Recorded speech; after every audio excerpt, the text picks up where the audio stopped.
Good morning, praise Lord. Welcome to this video. இன்னைக்கு immersion baptism அதை பற்றி நான் சில காரியங்கள் நான் ஷேர் பண்ண விரும்புகிறேன். அதனுடைய முக்கியத்துவம் என்ன அப்படின்ட்டு. ஸோ 1 பேதுரு 3ஆம் அதிகாரம் 20, 21 அந்த வசனங்கள் ஞானஸ்நானத்தை பற்றி சொல்லுது. நோவாவின் பேழிலே சிலராகிய 8 பேர் மாத்திரம் பிரவேசித்து ஜலத்தினாலே காக்கப்பட்டார்கள். அதற்கு ஒப்பனையான ஞான ஸ்நானமானது மாம்ச அழுக்கை நீக்குதலாயிராமல் தேவனை பற்றும் நல் மனசாட்சியின் உடன்படிக்கையாயிருந்து இப்பொழுது நம்மையும் இயேசு கிறிஸ்துவனுடைய உயிர்த்தெழுதலினால் ரட்சிக்கிறது அப்படின்ட்டு. இயேசு சாமியும் யோவான் ஸ்நானன் அவர் மூலமா ஞான ஸ்நானம் பெற்றார் அப்படின்ட்டு இருக்க வசனம். ஸோ அவரே ஞான ஸ்நானம் எடுத்து நமக்கு முன்மாதிரியே வைத்து போயிருக்காரு. ஸோ இந்த படத்தை பாருங்க.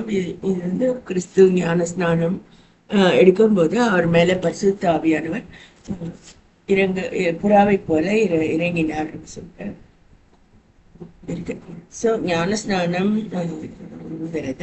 அழிவுக்கு தப்பும்படியாக கர்த்தர் ஏற்படுத்தின ஒரு திட்டம் அப்படின்னு சொல்லலாம். நானும் எடுத்துருக்கேன். கர்த்தர் நான் ஒப்பு கொடுத்து கர்த்தர் என்னை திரும்பவும் பாரப்படுத்தும் போது பாஸ்டர் சவுந்தரராஜா அவர்கள் எனக்கு கொடுத்தாங்க. அதுல பாவ மன்னிப்பின் நிச்சயம் நமக்கு இருக்கணும் அப்படின்னு சொல்றாங்க. நான் அதுல பாவ மன்னிப்பின் நிச்சயம் அதுல சில காரியங்கள் நான் தவறி இருந்தா கூட நான் அந்த ரூலுக்கு நான் கீழ்படுத்திட்டேன். அதுக்கப்புறம் கர்த்தர் என்ன வேறு விதங்கள்ல நடத்தி என்னை சுத்திகரித்து முழுவதுமா பாவ மன்னிப்பின் நிச்சயத்தை பெற்றுக்கொள்ளவும் அவருக்கு கீழ்ப்படியும் கர்த்தர் எனக்கு ஒத்தாசை பண்ணார். அதுக்கு அடுத்தது பரிசுத்த ஆவியினால ஒரு ஞான ஸ்நானம் இருக்கு.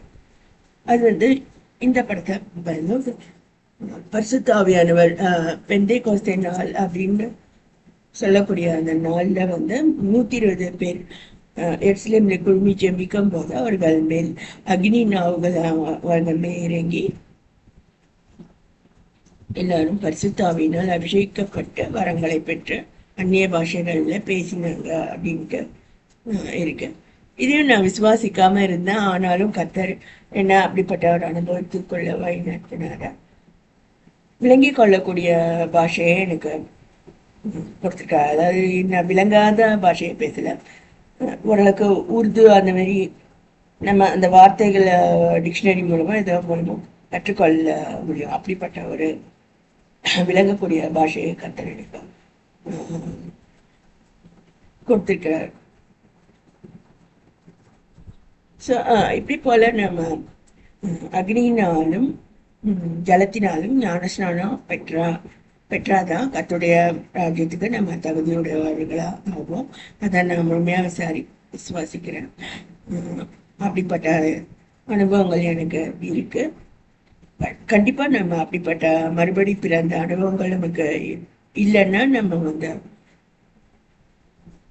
இவ்வுலகத்திலேயே அழிந்து போகக்கூடிய நிலைமைகள் காணப்படும். இதை நான் ஷேர் பண்ண விரும்புகிறேன்.